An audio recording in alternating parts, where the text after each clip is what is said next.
Hey Dragonflies, this is a really quick video about the chess pieces that are on the puzzle, the chess puzzler. There's been some question about which piece is which, and so I thought I would do a quick tutorial about the pieces. Here we go. So, meet the pieces. First, we have the black and white kings. Notice that on top of their crown is this X, okay? So and if you remember on the chessboard, they have like a plus sign on the top of their crown. That's the king.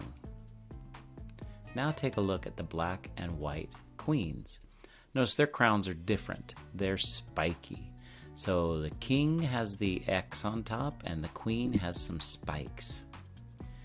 Then we have the black and white rooks, or sometimes people call them castles. And they're made of stone, so they're heavy. Okay. Next we have our black and white bishops. Now notice one bishop sits on the white squares. So black has one that sits on white squares, and so does white. And the other sits on the black squares. And remember, the bishops move in a diagonal formation. They always stay on their color. So there's a white bishop and a black bishop, basically. One that goes only on the white squares and one that goes on the black.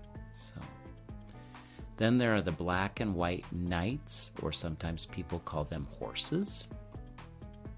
And remember, they move in that L shape, or that 7. And lastly, we have the black and white pawns, which you have 8 of. I hope this eliminates any confusion about the chess puzzle. Remember, you're always looking to see if the black king is in check. And he's got that crown with the X on it, not the spikes. All right, good luck. I hope you're having a great day.